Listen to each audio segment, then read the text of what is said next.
नमस्कार दोस्तों, स्वागत है आपका हमारे चैनल पर।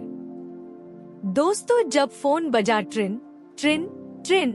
हेलो, हाँ चाची, कैसे हो आप लोग? हम ठीक हैं। रिया, तुम्हारे लिए एक सरप्राइजिंग न्यूज है। मैं अभी नहीं बताऊंगी, कल परसों तक तुम्हारे पास कार्ड पहुंच जाएगा। कार्ड मिलते ही जितना जल्दी हो सके तुम जबलपुर आ जाना।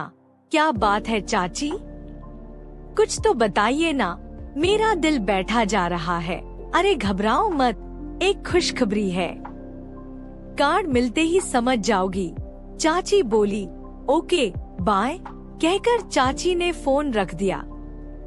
2 दिन बाद ही जब रिया ऑफिस से घर पहुंची, सासू माँ ने एक वेडिंग कार्ड हाथों में दिया। देखो, किसकी शादी का कार्ड है। अब इन बूढ़ी आंखों से नजर आना बिल्कुल बंद हो गया। सासू माँ बोली। रिया ने कार्ड खोला, देखा तो आंखें खुली की खुली रह गईं। प्रिया की शादी, प्रिया की। ओह माय गॉड, किसकी शादी है रिया? ये प्रिया कौन है? सासू माँ ने पूछा।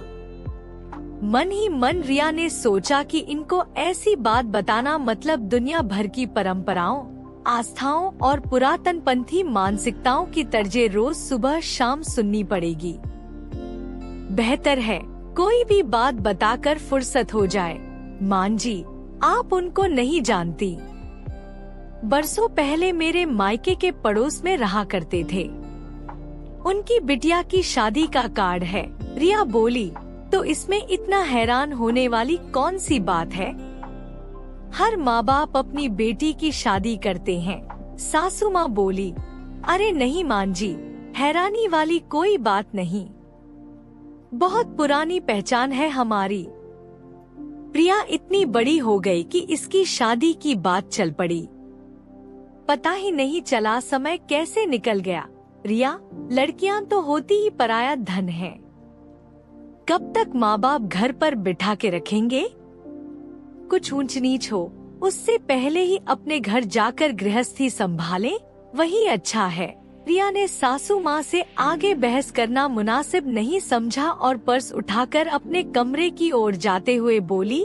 ठीक कहती है मान जी आप, चलो मैं चेंज करके अभी आती हूँ। अपने कमरे में जाकर बिस्तर पर लेटकर रिया इनविटेशन कार्ड को ध्यान से पढ़ने लगी। प्रिया वेट्स अजिंक्य, जबलपुर का ही रहने वाला है अजिंक्य। चलो अच्छा है, एक ही शहर में रहेगी प्रिया। कम से कम जब मन हो तब चाचा चाची से मिलने जा तो सकते हैं। सच में कितना प्यार करते हैं वो प्रिया को, और प्रिया भी कहाँ रह पाती है चाचा चाची के बिन एक भी दिन। पर क्या कर सकते हैं, अपने जीते जी प्रिया को एक अच्छे जिम्मेदार हाथों में सौंपना ही तो चाचा चाची का सपना था। ओह माय गॉड, शादी तो 10 दिन बाद है। इतनी सारी तैयारियां फटाफट निपटानी होंगी। सबसे पहले तो समित को कहकर जबलपुर के लिए रिजर्वेशन कराना होगा, बैग पैक करना होगा। हालांकि शादी और रिसेप्शन एक ही दिन है, यानी सुबह ही सारे कार्यक्रम निपट जाएंगे और शादी भी गायत्री मंदिर में ही है, यानी कम ही लोगों को बुलाया होगा। चलो जबलपुर जाकर सब पता चल ही जाएगा। रिया मन ही मन बातें करती चली जा रही थी। रिया ने फटाफट खाना बनाकर तैयार किया ही था कि समित ऑफिस से आ गया। वो चेंज करने बेडरूम में आया तो पीछे पीछे रिया आई और धीरे से बोली। समित, जबलपुर में प्रिया की शादी है। कौन प्रिया? अरे मैंने आपको नहीं बताया था कि हमारे मायके के पड़ोस में चाचा चाची हमारे पड़ोस में रहा करते थे, उनकी ही। ओहो, यह तो बड़ा अच्छा हुआ। चाचा चाची ने बहुत अच्छा काम किया प्रिया की शादी का फैसला करके। हाँ समित, पर मांझी को पुरानी कहानी बिल्कुल मत बताना। वैसे मैंने उन्हें बता ही दिया है कि मेरे पड़ोस में चाचा चाची रहते थे, उनकी बेटी की शादी है। जिस भी तारीख का रिजर्वेशन मिल रहा हो प्लीज करवा लेना जल्दी। तुम मेरे साथ चलोगे ना? मैं तुम्हारे साथ नहीं चल सकूंगा रिया, मेरे ऑफिस में ऑडिट है। ऑडिट निपटते ही मैं तुरंत जबलपुर पहुंच जाऊंगा। कल परसों जब भी अवेलेबल होगा मैं तुम्हारा रिजर्वेशन कर देता हूँ। समित बोला। चलो फ्रेश होकर पहले खाना खा लो, रिया बोली। रिया ने खाना सर्व किया। वाह, क्या गर्मागर्म कोफ्ते बनाए हैं रिया, मजा आ गया। बस थोड़ा तेल कम डालती ना तो और भी अच्छा लगता सब्जी। वैसे मैं यह नहीं कह रहा कि ठीक नहीं बनी, समित बोला। कोई बात नहीं समित, मेरे जाने के बाद फिर 6 से 8 दिन बबली के हाथ के खाने का मजा लेना। वो रोज तुम्हारी पसंद की लजीज डिशेस बनाकर खिलाएगी, वो भी बिना तेल के। अरे बबली क्यों बनाएगी? मैं खिलाऊंगा ना अपने बेटे को अच्छी अच्छी चीजें बनाकर, मांजी बोली। समित को रिया को छेड़ने में मजा आ जाता था। यह बात रिया बहुत अच्छे से जानती थी, इसीलिए वह बुरा भी नहीं मानती थी। समित ने रिया का जबलपुर जाने का रिजर्वेशन करा दिया था। रिया ने अगले ही दिन ऑफिस में 10 दिन की छुट्टी की अर्जी लगा दी। रिया के जाने का समय आ गया। समित उसे ट्रेन में बिठा आया। ट्रेन चल पड़ी थी। रिया के मन में बरसों पुरानी यादें गहराती चली गई, पर इस शुभ समय वह उन यादों को बिल्कुल भी ताज़ा नहीं करना चाहती थी। वह तो अपने चाचा चाची के इस निर्णय पर गर्व महसूस कर रही थी। सोचते सोचते उसे नींद आ गई। सुबह 5 बजे ट्रेन जबलपुर पहुंची। चाचा उसे स्टेशन पर लेने आए थे। उन दोनों को संवाद की आवश्यकता नहीं थी। शायद आंखों ही आंखों में एक दूसरे के दिल की बात समझते हुए दोनों की आंखें भर आईं, पर दोनों ने ही अपनी भावनाओं पर कंट्रोल किया।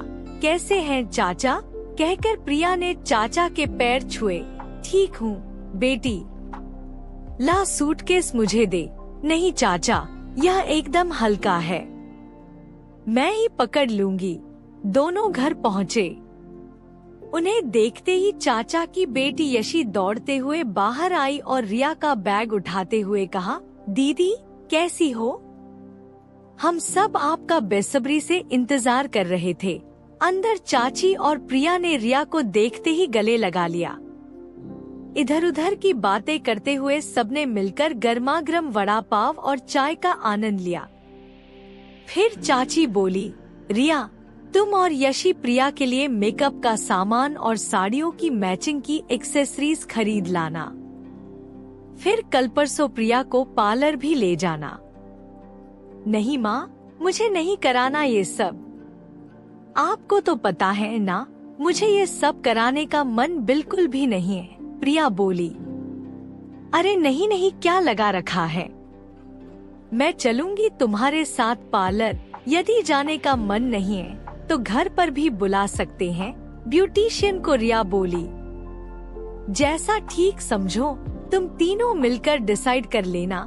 रिया तुमको ही प्रिया के ये सारे काम संभालने हैं बेटा, चाची बोली।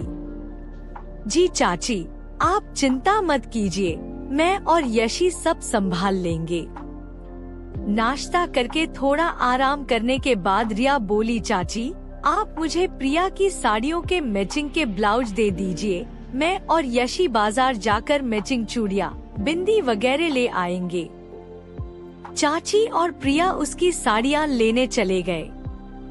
प्रिया पूरे घर में घूम घूम कर कुछ खोजने की कोशिश कर रही थी, पर पुरानी स्मृतियों के सारे चिन्ह चाचा चाची ने निपुण कलाकार की तरह ठीक उसी तरह मिटा दिए थे जिस तरह एक कुशल चित्रकार अपनी पुरानी पेंटिंग को रंगीले खूबसूरत इंद्रधनुषी रंगों से सजाकर पुराने दाग धब्बों को मिटाकर एकदम नए रूप में प्रस्तुत करता है। आश्चर्य की बात थी कि इतने कम समय में पूरे घर का इंटीरियर ही बदल गया। शायद समय के साथ खुद को ढाल लेने में ही समझदारी है। सच भी है, पुरानी और मन को टीस से भर देने वाली यादों को जितना जल्दी हो सके भुलाकर भविष्य का स्वागत करने के लिए खुद को तैयार करना ही जीवन है। रिया, रिया, बेटी कहाँ खोई है? कब से आवाज लगा रही हूँ। ये ले बेटा, सारे ब्लाउज रख दिए हैं बैग में, तुमको और कुछ याद आए तो ले आना, कहकर चाची जल्दी से दरवाजे की ओर मुड़ गई। शायद दोनों की नजरें मिलती तो दिल के पुराने जख्म हरे हो जाते। प्रिया और यशी की मौजूदगी में चाची और रिया दोनों ही माहौल को गमगीन नहीं करना चाहते थे, इसीलिए रिया ने भी चाची को नहीं रोका। यशी तैयार होकर आई और बोली, चलिए रिया दी, चले बाजार हम दोनों। प्रिया भी चलेगी हमारे साथ। चलो प्रिया, जल्दी ही लौट आएंगे, क्यों चाची ले जाए ना प्रिया को भी।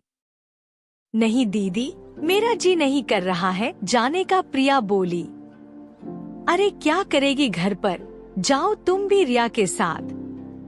लौटते में जो मन करे खा लेना तुम तीनों। बड़े फंवारे के पास कमानिया गेट पर बड़कुल की खोवे की जलेबियां मिलती हैं, खाकर आना, लेकर भी। अरे चलना प्रिया, जल्दी चेंज कराना, यशी बोली। तैयार होकर तीनों ऑटो से चूड़ी गली पहुंची। वहां दुकान पर रिया और यशी प्रिया के लिए चूड़ियों का सेट बनवा रही थी, पर प्रिया निर्विकार सी पास रखी कुर्सी पर बैठी ना जाने किन ख्यालों में गुमसुम सी बैठी थी। अरे इधर आना प्रिया, देख ये धानी रंग की चूड़ियां तेरे हाथों पर खूब सजेंगी, रिया बोली। दीदी आप पसंद कर लीजिए, आप जो लेंगी मैं पहन लूंगी, प्रिया बोली। अच्छा मुझे पहन के दिखा अपने हाथों में ये मेरी मनपसंद रानी कलर की चूड़ियां, यशी बोली। यशी और प्रिया को खुश करने के लिए भारी मन से प्रिया हाथों में चूड़ियां पहनकर दिखाती है। छोटी मोटी खरीदारी करके तीनों कमानिया गेट के पास बड़कुल की दुकान से 1 किलो खोवे की जलेबियां पैक करा के लाडगंज थाने के थोड़ा आगे ICH में जाती हैं। क्या खाओगी प्रिया, रिया पूछती है। दी कुछ भी मंगा लीजिए, वैसे मुझे ज्यादा भूख नहीं लगी है। देखो प्रिया, मैं चाचा चाची के सामने तुमको कुछ नहीं कह सकती, पर तुम पर अपना अधिकार समझते हुए मैं तुमसे एक बात कहना चाहती हूँ, यदि तुम बुरा ना मानो तो। रिया बोलू। अरे दीदी आप कैसी बात कर रही हैं? आप मेरे लिए बड़ी बहन से भी बढ़कर हो। बोलिए ना, आप क्या कहना चाहती हो, प्रिया बाली। प्रिया बीती ताही बिसार दे, ये हम सब जानते हैं। जो बात हमारे वश में नहीं है उसे याद करके अपने भविष्य को खराब या दुखदाई करना कहाँ की समझदारी है। चाचा चाची ने देखो कैसे दिल पर पत्थर रखकर खुद को संभाला है। बस और बस तुम्हारी खातिर, ये हम सब बहुत अच्छी तरह जानते हैं। हाँ दीदी मैं जानती हूँ, पर क्या करूँ, दिल पर जोर नहीं चलता मेरा। चलाना पड़ेगा प्रिया, बस तुम खुश रहो, हंसती रहोगी तो चाचा चाची भी खुश रहेंगे ना। अपनी आंखों की कोरों से बहते आंसू पोंछने की नाकाम कोशिश करती प्रिया बोली, दीदी आज बस एक बार रो लेने दो दीदी, बस एक बार, प्रिया बोली। उसके हाथों को थाम यशी और रिया की आंखों से भी झरझर पानी बहने लगा।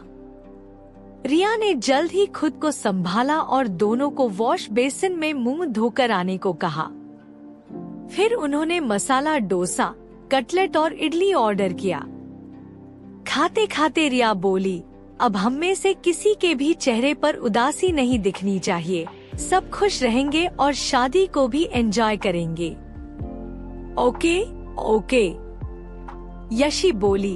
हाँ दीदी आप सही कह रही हैं, मैं भी खुश रहूंगी, प्रिया बोली। फिर कॉफी पीकर तीनों ऑटो से घर की ओर चल पड़ी। चाची ने उन्हें खुश देखकर बहुत प्रसन्नता जताई। दिखाओ मुझे तुम लोगों ने क्या क्या खरीदा।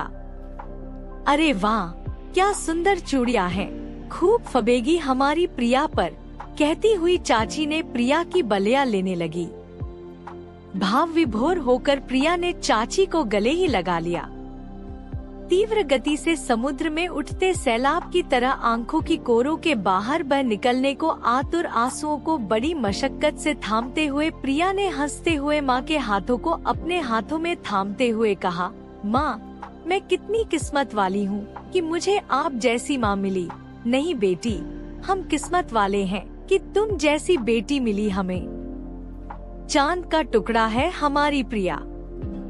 यूं ही मुस्कुराती रहना बेटी, तुम्हें खुश देखकर दिल को तसल्ली मिलती है। बस भी करो ये माँ बेटी का प्यार, हम दोनों भी हैं घर में। यशी रिया का हाथ थामकर मम्मी के पास आते हुए बोली। चारों मिलकर हंसी ठिठोली करने लगी। शादी की तैयारियां जोरों पर थी। चाचा पंडित जी और पार्टी आदि की व्यवस्था में जुटे थे, वहीं चाची घर वालों को न्योता देने, शादी की रस्मों आदि की तैयारियों में लगी थी। शादी के 2 दिन पहले समित के आ जाने से चाचा जी को थोड़ी राहत महसूस हुई। बिना तामझाम, बिना लेन देन, बिना दिखावे के बेहद सादगी से प्रिया और अजिंक्य की शादी संपन्न हुई। दोनों बेहद खूबसूरत जोड़ी लग रहे थे। विदाई के समय प्रिया के साथ साथ सभी जार जार रोते रहे। सबके दिल की हर एक धड़कन प्रिया और अजिंक्य के सुखी वैवाहिक जीवन के लिए ईश्वर से दुआएं मांग रही थी। प्रिया के विदा होते ही प्रिया ने चाची को गले में भर लिया और दोनों अपने अपने दिल के गुबार को बाहर निकालने के लिए फूट फूट कर रोने लगी। चाची, आप सचमुच महान हो। आपकी बराबरी दुनिया के कोई जन्मदाता भी नहीं कर सकते। प्रिया बोली, अरे कोई महान नहीं बेटी, हम दोनों ने दिल से प्रिया को बेटी माना, यशी के बराबर ही प्यार किया है प्रिया। चाची बोली, अपने बेटे के न रहने के दर्द को सीने में दफन कर बहू को बेटी मानकर उसका कन्यादान करना एक सामान्य माता पिता के बस की बात नहीं है चाची। आप दोनों के चरणों में ही चारों धाम हैं। सच, प्रिया बहुत भाग्यशाली है जिसे आप जैसे सास ससुर के रूप में माँ पिता मिले। प्रिया ने कहा, हमारा बेटा नहीं रहा, इसमें प्रिया का क्या दोष। फिर हमारी जिंदगी का क्या भरोसा, आज है कल नहीं। यशी की शादी की बात भी चल ही रही है, आज नहीं तो कल अपने घर चली जाएगी। यशी से भी ज्यादा जिम्मेदारी प्रिया की थी हमारे कंधे पर। फिर 26 साल की उम्र में विधवापन सहन करना उसके लिए कोई साधारण बात नहीं। हमने बहुत सोच समझ के यह फैसला लिया और अजिंक्य जैसा अच्छा लड़का हमने उसके लिए जीवन साथी के रूप में चुना और उसका कन्यादान कर दिया। हालांकि प्रिया को रजामंद करना बहुत कठिन था, जैसे तैसे वह मानी। बस ईश्वर से यही प्रार्थना है कि प्रिया और अजिंक्य का जीवन खुशियों से भरा रहे। चाची ने दिल में उमड़ते घुमड़ते सैलाब को थामते हुए बोली, चाची, हम सबकी दुआएं प्रिया और अजिंक्य के साथ हैं। चाचा चाची, आपने समाज में आज एक नई पहल शुरू की है। क्या किसी ने सोचा भी होगा कि कोई अपनी ही बहू का कन्यादान भी कर सकता है? एक अनोखा कन्यादान, आजीवन अंधकारमय और विधवा जैसे अभिशप्त जीवन से मुक्ति दिलाने का नया आगाज, बहू को भी एक स्त्री या बेटी समझने, उसके हिस्से का जीने का अधिकार और प्यार प्रदान करने की नई पहल। काश हर बेटे के माता पिता अपनी बहू के प्रति ऐसा ही दृष्टिकोण बनाने की कोशिश करें।